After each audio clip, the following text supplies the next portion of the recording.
نستعينه ونستغفره ونؤمن به ونتوكل عليه ونعوذ بالله من شرور أنفسنا ومن سيئات أعمالنا من يهده الله فلا مضل له ومن يضلله فلا هادي له ونشهد أن لا إله إلا الله وحده لا شريك له ونشهد أن سيدنا ومولانا محمدا عبده ورسوله قال الله تبارك وتعالى أقيموا الصلاة وآتوا الزكاة صدق الله مولانا العظيم وبلغنا رسوله النبي الكريم الرؤوف الرحيم۔ حمد و صلاۃ کے بعد اللہ کی ذات کا احسان ہے کہ اس نے ہمیں اس مقدس مہینے میں ایک اور جمعہ عطا فرما دیا۔ اللہ کی بخشش بہانہ ڈھونڈتی ہے اور ہم ان بہانوں کو اختیار کر کے اللہ کی بارگاہ میں حاضر ہوتے ہیں، اور اس یقین سے حاضر ہونا چاہیے کہ رب ذوالجلال خود مانگنے کی دعوت دیتا ہے، تو پھر کیسے ہو سکتا ہے کہ مانگنے والوں کی جھولی نہ بھر دے؟ یہ نہیں ہو سکتا۔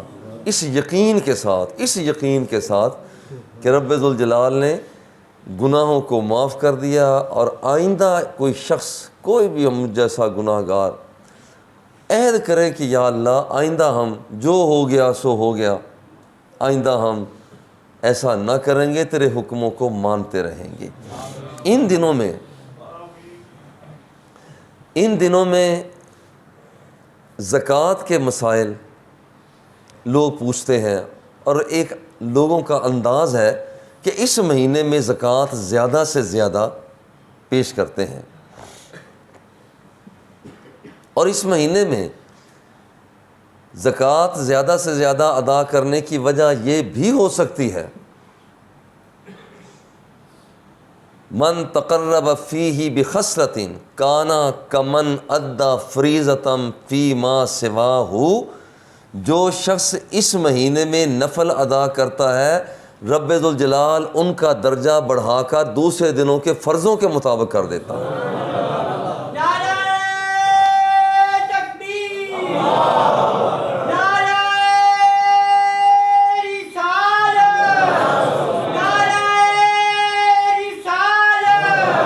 من ادی فیہ فریضۃ کان کمن ادی سبعین فریضۃ فیما سواہ، اور جو شخص یہاں پر اس مہینے میں اتنا اس کا کرم سمندر ٹھاٹھے مار رہا ہے، جو شخص اس مہینے میں فرض کو ادا کرتا ہے، رب ذوالجلال فرشتوں سے فرماتا ہے دوسرے دنوں میں جو 70 فرضوں کا ثواب ہے وہ اس ایک فرض ادا کرنے والے کے کھاتے میں لکھ دو۔ ہو سکتا ہے کہ یہی وجہ ہو کہ بہت سے لوگ اس مہینے میں زکوٰۃ ادا کرتے ہیں جو ان پر فرض ہے۔ موج کی بات ہے، روپیہ ایک خرچ کرتے ہیں، رب ذوالجلال 1 روپیہ خرچ کرنے کا صلہ 70 روپے خرچ کرنے پر عطا فرما دیتا ہے۔ یہ اس کی ذات کا احسان ہے۔ زکوٰۃ ہے کیا؟ ابن اسیر جزری آپ لکھتے ہیں اصل الزکوٰۃ فی اللغۃ، لغوی اعتبار سے زکوٰۃ کسے کہا جاتا ہے؟ اصل الزکوٰۃ فی اللغۃ، لغت میں کیا ہے؟ الطہارۃ، نمبر 1 پاکیزگی۔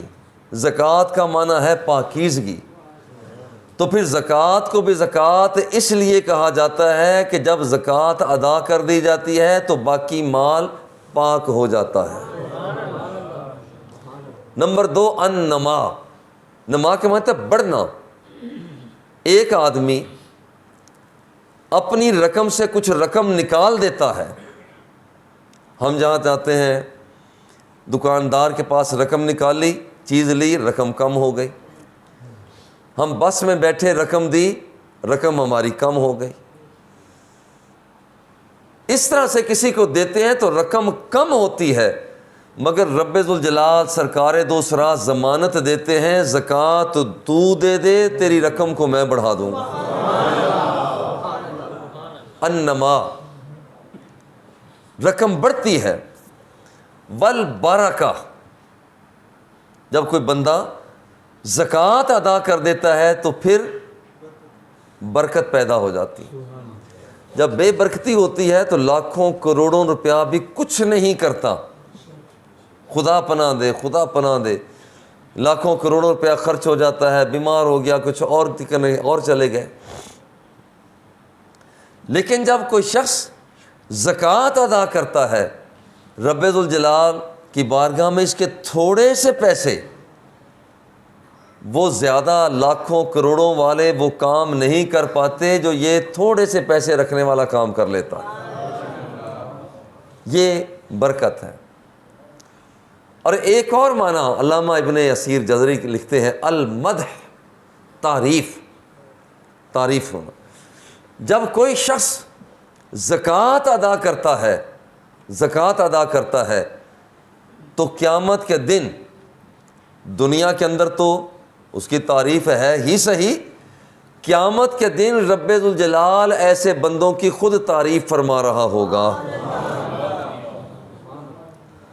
تو یہ طہارت, کسی چیز کا بڑھنا, کسی چیز کے اندر برکت کا ہونا, کسی کی تعریف کا ہونا, یہ سارے ایسے الفاظ ہیں, جتنے الفاظ ہیں. وَكُلُّ ذَلِكَ قَدِ اسْتُعْمِلَ فِي الْقُرْآنِ وَالسُّنَّةِ وَالْحَدِيثِ.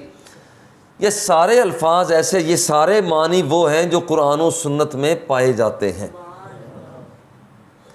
اور دوسرا ایک اس کا معنی علامہ عینی رحمہ اللہ, کہ ہم مسلمان لوگ ہیں, زکوٰۃ ہم کسے کہتے ہیں؟ زکوٰۃ, زکوٰۃ کا کیا معنی ہے؟ ایتاء جزء من النصاب الحولی الی فقیر غیر ہاشمی. جب ایک نصاب پر سال گزر جائے, ایک نصاب پر پورا سال گزر جائے, جیسے چرنے والے اونٹ ہیں, اگر کسی کے اونٹ 5 ہیں اور سال گزر جائے, ایک آدمی کے پاس وہ 30 گائیاں چرنے والی ہیں, گھر میں رکھی ہوئی, فارم میں نہیں, جو چرنے والی ہیں, ان پر سال گزر جائے. 40 بکریاں ہیں چرنے والی, باہر چرنے والی, ان پر سال گزر جائے, ایک خاص انداز میں سے اس میں سے نکالنا. ایک آدمی کے پاس 7.5 تولے سونا ہے, اس میں سے اللہ کی بارگاہ میں نکالنا. 52.5 تولے چاندی کی مقدار ہے, اس سال گزر گیا, اس میں سے نکالنا غیر ہاشمی فقیر کو, وہ بندہ جو مال کے نصاب نہیں ہے اسے دینا, اور وہ ہاشمی بھی نہ ہو. اس کا نام ہے زکوٰۃ, اس کا نام ہے زکوٰۃ. اور اس کا فائدہ کیا ہے؟ من ادا زکوٰۃ مالہ فقد ذہب عنہ شرہ. مال کے اندر 2 چیزیں ہوتی ہیں, خیر بھی ہوتا ہے اور شر بھی ہوتا ہے, 2 چیزیں ہوتی ہیں. جب کوئی شخص اپنے مال میں سے زکوٰۃ نکالتا ہے, اللہ جل جلالہ اپنے کرم سے اس کے مال کے شر کو دور کر دیتا ہے, باقی خیر رہ جاتی ہے. اب مال کا شر ہے کیا؟ مال کا شر یہ ہے کہ مال آ گیا تو بندہ رب کا نافرمان ہو جائے, یہ مال کا شر ہے. کہ مجھے کیا ہے, میرے پاس تو سب کچھ ہے. اب یہ مال کا شر ہے. اور جو بندہ زکوٰۃ نکالتا ہے تو وہ زکوٰۃ اس لیے نکالتا ہے کہ میرا مولا مجھے دیکھ رہا ہے. یہ شر دور ہو جاتا ہے. پہلے شر آ رہا تھا, مگر جب اس نے مال زکوٰۃ دیا, زکوٰۃ نکالی, تو رب ذوالجلال نے اس کے شر کو خیر میں بدل دیا ہے. یہ شر تھا. اسی طرح مال کا شر بخیل ہونا، بخل ہونا، یہ بھی مال کا شر ہے کہ بندے کے پاس رقم ہے مگر جہاں لگانی بھی ہے نہیں لگاتا، جہاں خرچ کرنی ہے وہاں نہیں کرتا، یہ بخیلی ہے، بخل ہے۔ اور یہ یاد رکھیے کہ کوئی شخص باہر خرچ کرے یہی ضروری نہیں ہے۔ ایک حدیث پاک میں آتا ہے کہ اگر کوئی شخص ایک لقمہ اپنے اہل خانہ کے منہ تک بھی لے جاتا ہے تو رب ذوالجلال اس لقمے کو بھی صدقہ و خیرات بنا دیتا ہے۔ اس لیے گھر کے اندر خوش دلی کے ساتھ خرچ کیا کریں، گھر کے اندر رہتے ہوئے خوش دلی کے ساتھ خرچ کیا کریں، اور یہ سمجھ کر خرچ کیا کریں کہ رب ذوالجلال نے دیا ہے، اسی کا حکم ہے، اسی کے یہ فرد ہیں، اور اس کا دیا ہوا مال اسی کے بندوں پر میں خرچ کر رہا ہوں۔ بہت سے گھروں کے اندر لڑائی صرف اس لیے ہوتی ہے کہ یہاں پر آ کر بخل کرتے ہیں، لڑائی ہو جاتی ہے۔ نہیں، یہ مال بھی تو اسی کا ہے، مال تو اسی کا ہے، یہ بندہ تو صرف اور صرف یہاں پر یہ رکھنے والا، نگرانی کرنے والا ہے۔ اور فرمایا کہ من ادا زکات مال ہی، جس نے اپنے مال کی زکوٰۃ کو ادا کر دیا، فقط ذہب عنہ شرہ، اللہ جل جلالہ اس کے مال کے شر کو دور کر دیتا ہے۔ بخیل ہو سکتا تھا، اللہ اس کے بخل کو دور کر دیتا ہے۔ یہ بندہ جو زکوٰۃ ادا نہیں کرتا وہ رب کی ناشکری کر رہا ہوتا ہے، اور جب زکوٰۃ کو ادا کر دیتا ہے تو وہ شر بدل کر وہ خیر میں ہو جاتا ہے، شر بدل جاتا ہے، خیر آ جاتی ہے، اور وہ بندہ جو ناشکری کر رہا ہوتا ہے رب کا شکر گزار بندہ بن جاتا ہے۔ زکوٰۃ دینے والا وہ شخص جو مال کا ایک اور شر ہے کہ بندہ تکبر کرتا ہے کہ میرے پاس مال ہے، میرے پاس پیسے ہیں، میرے پاس اونٹ ہیں، میرے پاس گائیاں ہیں، میرے پاس بھینسیں ہیں، میرے پاس بکریاں ہیں، میرے پاس سونا ہے، چاندی ہے، تکبر کرتا ہے، بندے کو بندہ نہیں سمجھتا۔ مگر یاد رکھیں کہ یہاں پر جس وقت کوئی بندہ زکوٰۃ ادا کرتا ہے تو جو اس کا تکبر ہوتا ہے، مال کا شر جو ہوتا ہے، رب ذوالجلال اس شر کو خیر میں تبدیل فرما دیا کرتا ہے۔ تو یہ شر، مال کا شر ختم ہوتا ہے۔ نمبر 2، حضور علیہ الصلوۃ والتسلیم نے ارشاد فرمایا، اذا ادیت زکوٰۃ مالک قضیت ما علیک۔ حضور نے فرمایا کہ جب تو زکوٰۃ ادا کرتا ہے تو پھر یاد رکھ کہ تمہیں مبارک ہو کہ جو رب نے تجھ پر فرض کیا ہوا تھا تو نے اس فرض کو ادا کر دیا ہے، یہ اس کی ذات کا کرم ہے۔ یعنی زکوٰۃ ادا کرنے کے بعد انسان کو سمجھنا چاہیے کہ میں نے اپنی ذمہ داری کو پورا کیا ہے، میں نے کسی کو زکوٰۃ دے کر احسان نہیں کیا، میں نے ذمہ داری کو پورا کیا ہے۔ تیسرے مقام پر میرے آقا ارشاد فرماتے ہیں، وَحَسِّنُوا أَمْوَالَكُمْ بِالزَّكَاةِ۔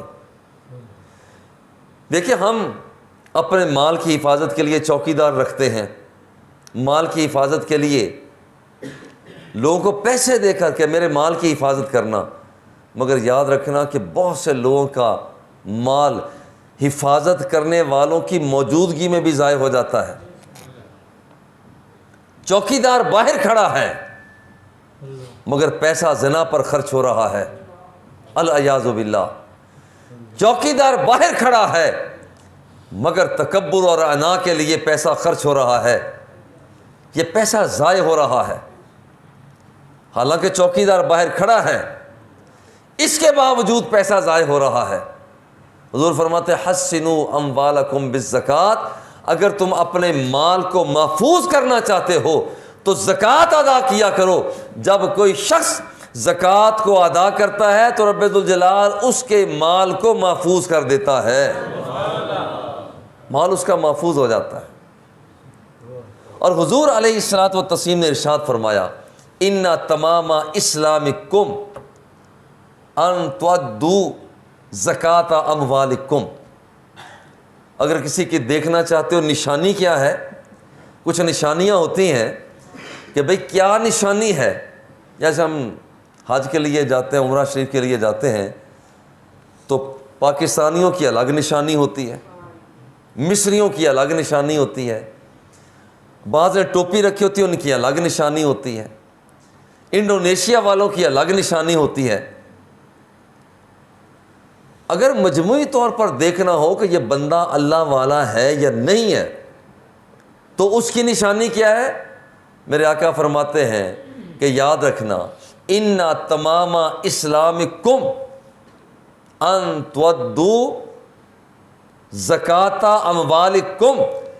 اگر تم دیکھتے ہو کہ کوئی شخص اپنے مال سے زکوٰۃ نکال رہا ہے، دل کھول کر پیش کر رہا ہے، مال بڑا پیارا ہوتا ہے مگر دل کھول کر دیتا ہے، مولا یہ مال میرا تو نہیں ہے، یہ تو نے دیا ہے اور تیرے حکم کے مطابق میں آگے پیش کر رہا ہوں، غریبوں کو دے رہا ہوں، فقیروں کو دے رہا ہوں، مسکینوں کو دے رہا ہوں، تالیف قلوب میں دے رہا ہوں.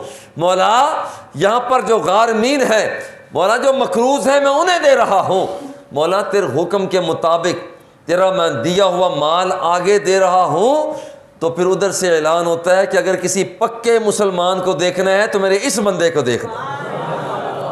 یہ پکا مسلمان ہوتا ہے جو زکوٰۃ ادا کرتا ہے، یہ پکا مسلمان. جیسے ایک علامت یہ جیسے عطا فرمائی، ہر بندہ اپنے آپ کو پرکھے. اگر مسجد سے جانے کے بعد دوبارہ دل مسجد کی طرف لگا ہوا ہے پھر مبارک ہو کہ رب لم یزل نے آپ پر کرم کیا ہے کہ اس نے آپ کا انتخاب اپنے خاص بندوں میں فرما لیا ہے. اور اگر بیٹھا بندہ مسجد میں ہے مگر تڑپ رہا ہے کہ میں نے اب باہر کب جانا ہے، تو اسے اور زیادہ سے زیادہ توبہ اور استغفار کرنا چاہیے. اس کا جو فائدہ ہے زکوٰۃ کا، ان الصدقۃ لتطفئ غضب الرب. کبھی کبھی اللہ غضب میں آ جاتا ہے، بندوں کو برباد کرنے کا ارادہ کر لیتا ہے، لیکن جس وقت کوئی بندہ صدقہ و خیرات کرتا ہے، ان الصدقۃ لتطفئ غضب الرب، جب بندہ صدقہ و خیرات کرتا ہے تو رب کا غضب رحمت میں بدل جایا کرتا ہے. یہ زکوٰۃ دینے کے مفادات ہیں، اور یہ دنیا کے اندر مفادات ہیں، آخرت کے اندر بھی اس کے مفادات ہیں.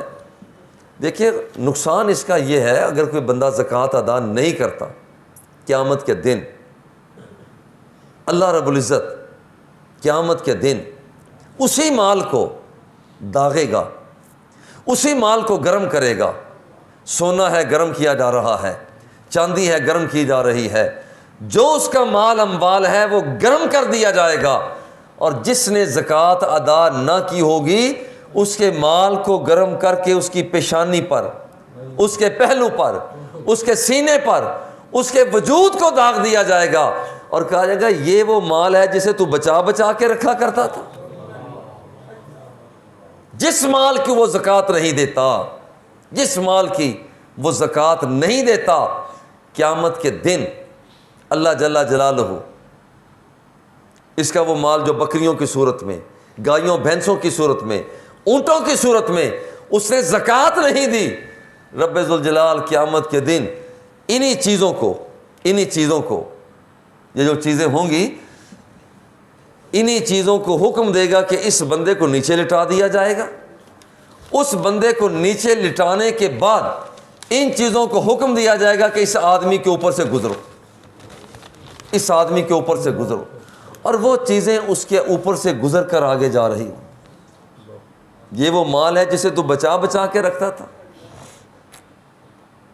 اس مال کو بچا بچا کے نہ رکھ، بلکہ اس میدان کا انداز بڑا عجیب ہے. کوئی بندہ جتنا مال کو بچا کے رکھتا ہے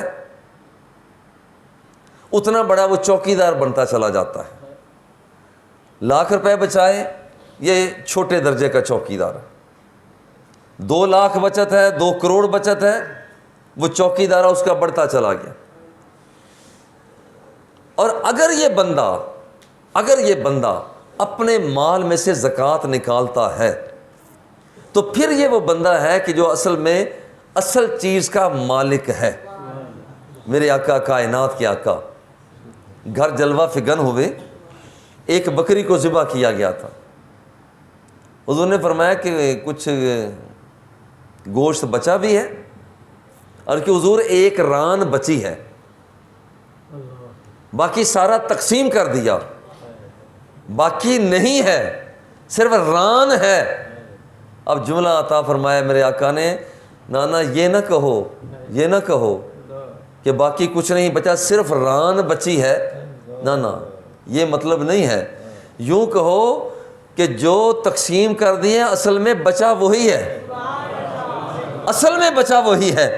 اس لیے کہ وہ بچا ہوا ہے کہ جب کچھ بھی نہ ہوگا وہ رب کے راہ میں دیا ہوا مال وہ سامنے آ جائے گا. مولا یہ میں وہ مال ہوں جو تیری راہ میں اس بندے نے خرچ کیا تھا.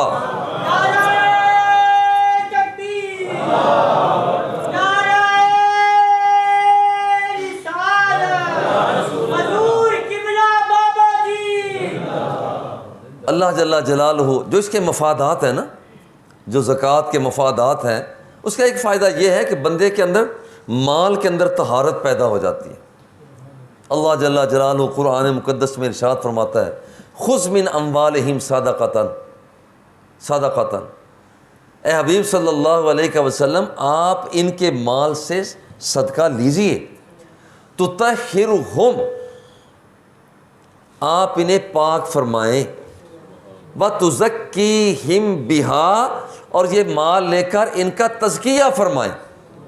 جس کا مطلب یہ ہے مال کو نکالتے رہنا چاہیے، مال کو نکالتے رہنا چاہیے رب کی بارگاہ میں، کیونکہ جب دل یہاں پر لگ جاتا ہے تو یہ مال ہی بذات خود ایک پردہ بن جاتا ہے، اللہ کے دیدار میں پردہ بن جاتا ہے، حضور کی عنایات میں پردہ بن جاتا ہے، وہ پختگی اسلام میں پردہ بن جاتا ہے.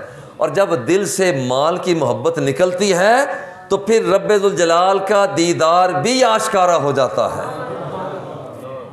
اور یہ بندہ سب سے پہلی بات یہ ہے، خذ من اموالہم صدقۃ،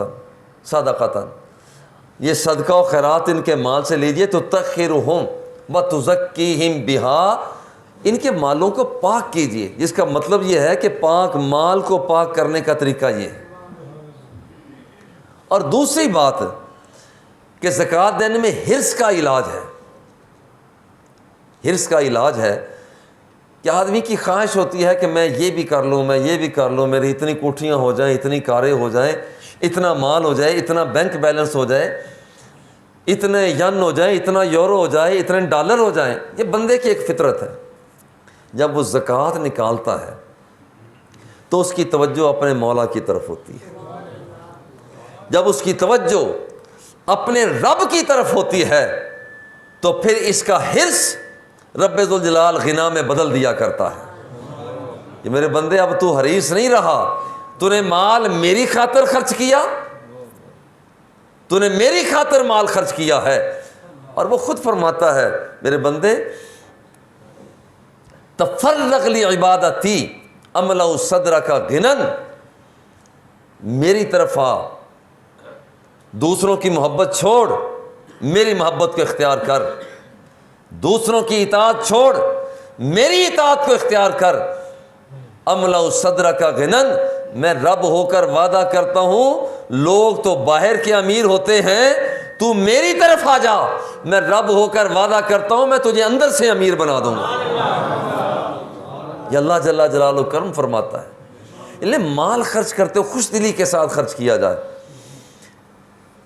اور پھر یہ کہ اللہ جل جلالہ کی وصف ہے، اس کا وصف ہے کہ وہ رازق ہے، رزاقیت اس کا وصف ہے.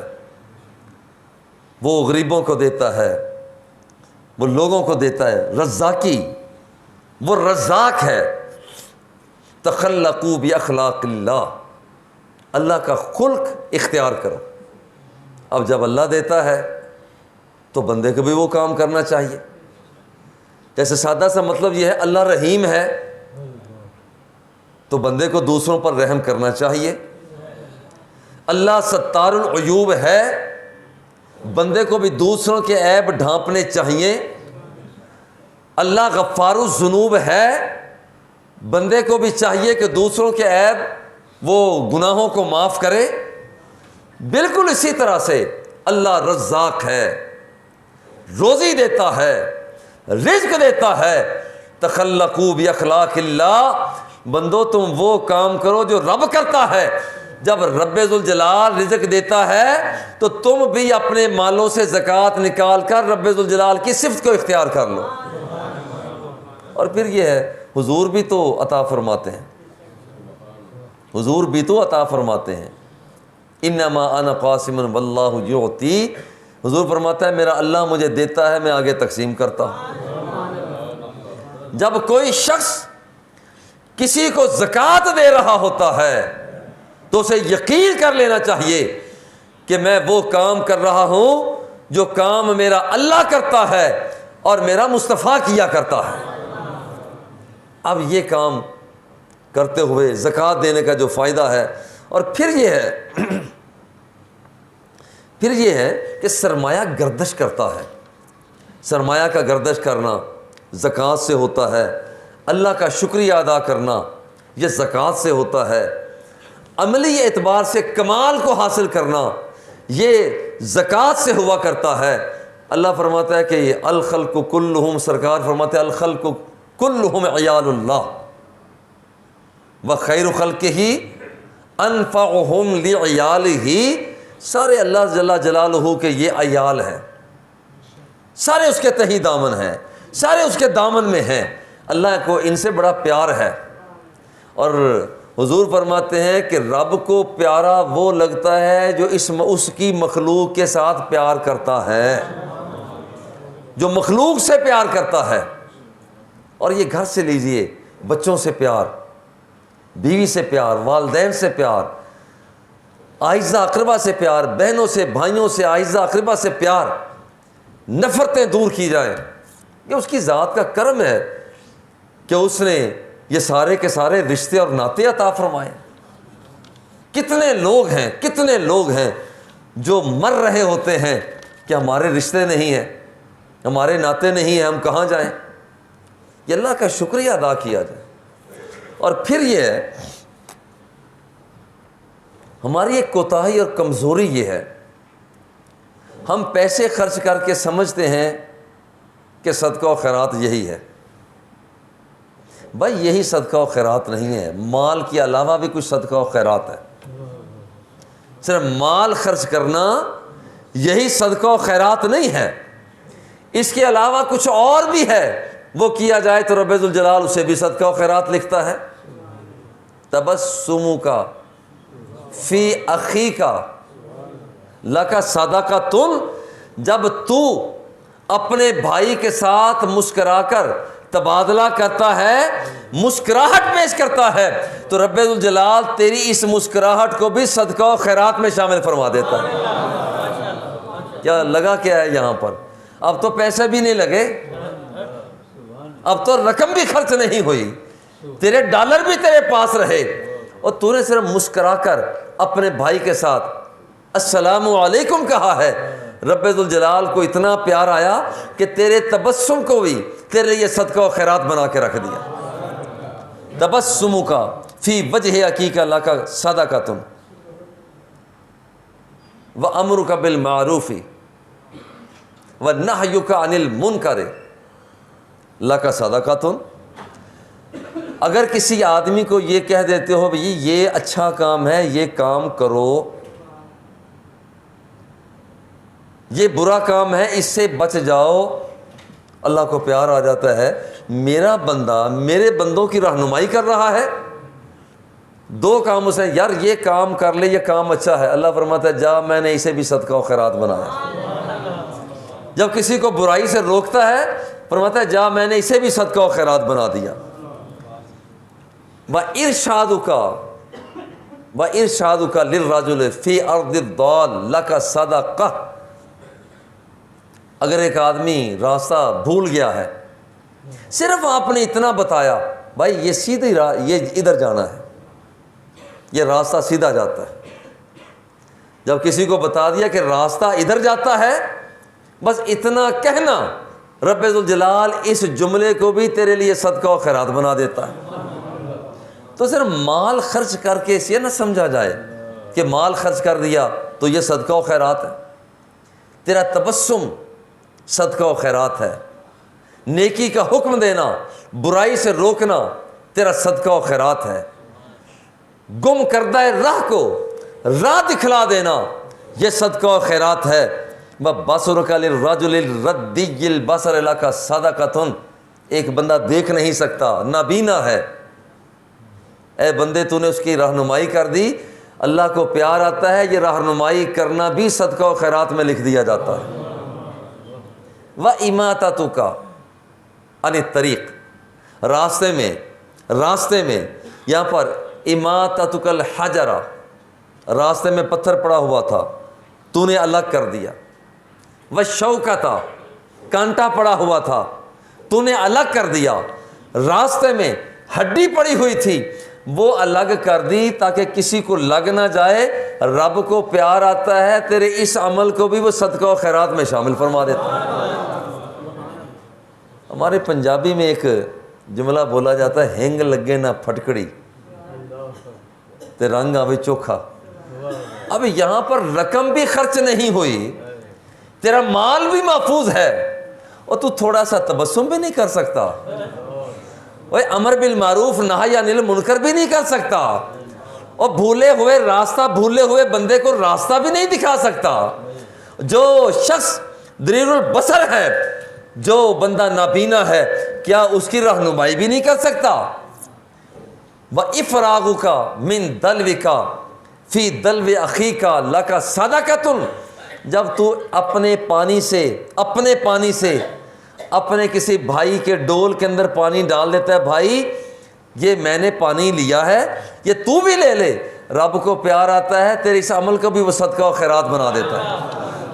یار یہ اتنے چھوٹے چھوٹے کام، انہیں بھی کوئی شخص اگر اختیار نہ کرے تو بڑی عجیب سی بات ہے. صدقہ و خیرات کے لیے صرف مال خرچ کرنا ضروری نہیں ہے، اچھی نیت خرچ کرنا یہ بھی صدقہ و خیرات بن جاتا ہے. اگر کسی کا بھلا نہیں کر سکتا بھلے کی نیت تو کر لے. کسی کے ساتھ حسن اخلاق سے پیش نہیں آ سکتا، اتنا تو کر لے کہ دل کے اندر رکھ لے کہ میں نے اس کے ساتھ اخلاق سے پیش آنا ہے. قیامت کے دن بڑا ایک عجیب کیس آئے گا. اللہ جل جلالہ فرشتوں سے فرمائے گا، یہ بندہ اس کے نامہ اعمال کو صاف کر دو. فرشتے عرض کریں گے، مولا اس کی نمازیں ہیں، اس کے روزے ہیں، اس کی حجیں ہیں، اس کی زکاتیں ہیں، وہ تو اتنا کچھ لکھا ہوا ہے. حکم ہوگا اس کو صاف کر دو، اس کی نیت صاف نہیں تھی. ایک بندہ آئے گا، اس کے نامہ اعمال صاف ہوگا. رب ذوالجلال فرشتوں سے فرمائے گا، اتنے جہاد لکھ دو، اس کے نامہ اعمال میں اتنی حجیں لکھ دو، اتنی زکاتیں لکھ دو، یہ چیزیں. مولا اس نے تو کچھ کیا نہیں ہے. حکم ہوگا اس نے کیا کچھ نہیں ہے، اس کی نیت تھی کہ میں یہ سارے کام کروں گا.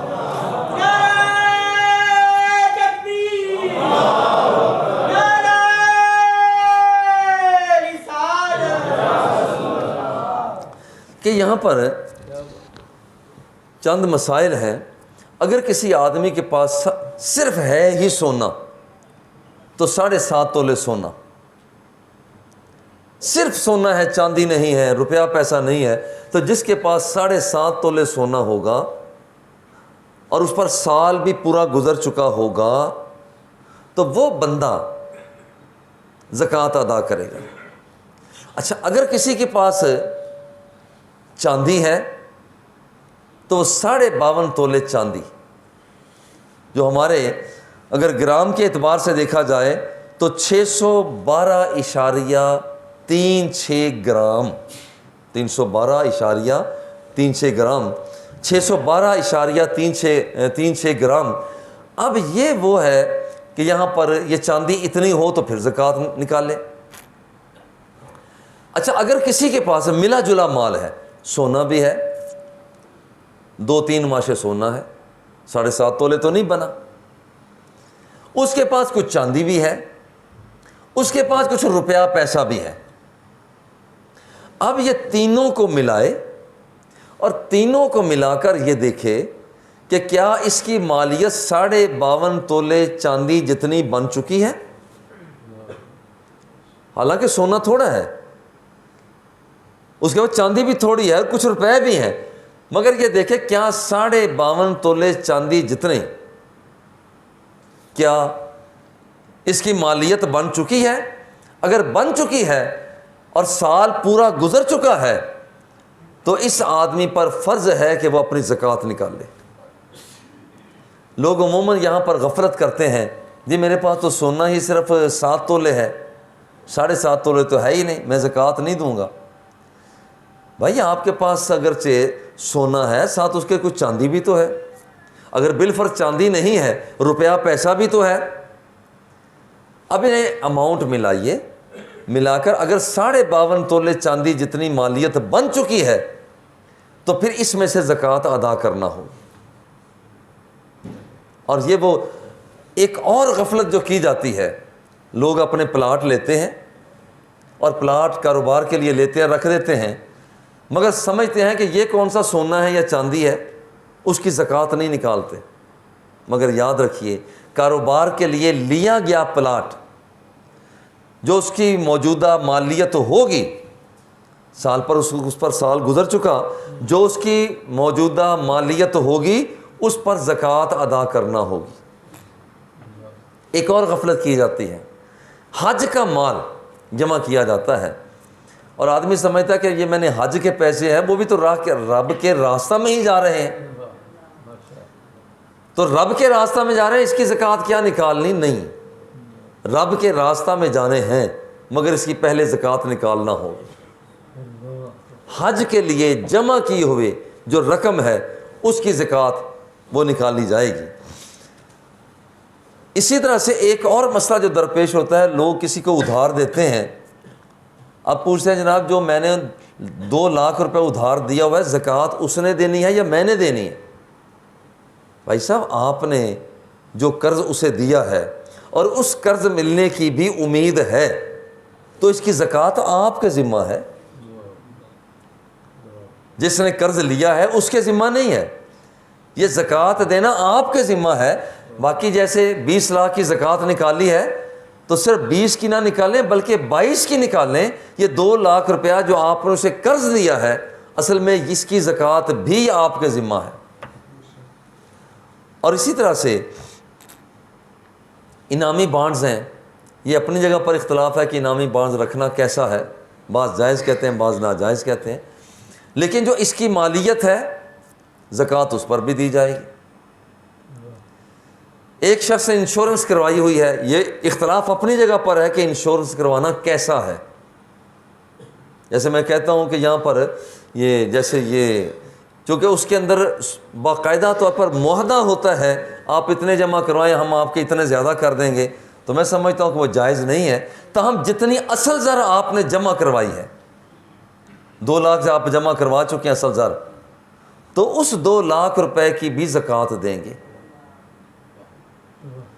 آپ نے کمیٹی جمع کروائی ہے،